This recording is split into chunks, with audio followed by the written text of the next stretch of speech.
Je sais pas nager. Donc non, je sais pas nager, donc je vais là où j'ai pied, je profite de l'eau, j'adore l'eau. C'est parce qu'on se moquait de moi en maillot de bain quand j'étais petite, donc j'ai évité toutes les sorties piscine. Depuis son enfance, son poids est un combat. Avant de bénéficier, il y a 5 ans, d'une chirurgie de l'obésité, Sandra Faudail avait tout essayé. Régime à répétition, substitut de repas, suivis médicaux, une succession d'échecs.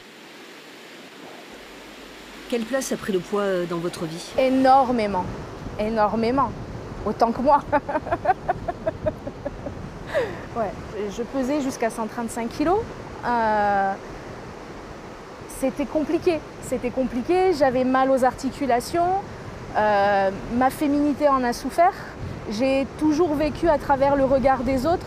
Aujourd'hui, j'ai 25 kilos de moins. J'ai atteint un poids qui est certainement excessif pour beaucoup de gens, mais j'arrive à faire tout ce que j'ai envie de faire. Après son opération chirurgicale, une réduction du volume de son estomac, sur la balance, Sandra est passée d'un poids à 3 chiffres à un poids symbolique à 2 chiffres. Sa silhouette s'est affinée, mais le trouble dont elle souffre n'est pas réglé. L'hyperphagie boulimique est le trouble des conduites alimentaires le plus répandu. Il se traduit par une surconsommation compulsive des aliments. La prise alimentaire, c'est une conséquence d'autre chose. Il faut endiguer cette autre chose, en fait. Il faut prendre conscience de pourquoi on mange. Qu'est-ce qui fait que, à cause de telle ou telle émotion, on va manger. J'ai mis longtemps à comprendre ce qui m'avait poussée à me réfugier dans la nourriture. C'est un traumatisme émotionnel. Et la nourriture était la seule chose qu'on ne pouvait pas m'enlever. Pour travailler sur ce trouble, Sandra Faudail est suivie au CHU. L'obésité est le symptôme d'une détresse, amplifiée par des sentiments de culpabilité et de honte.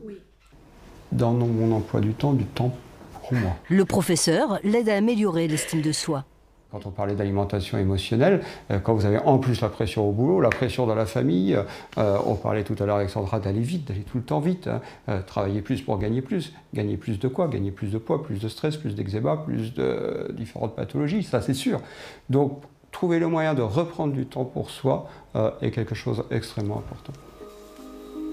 Aujourd'hui, Sandra s'est réconciliée avec son corps. À travers son métier, elle aide désormais à son tour les autres à se sentir bien.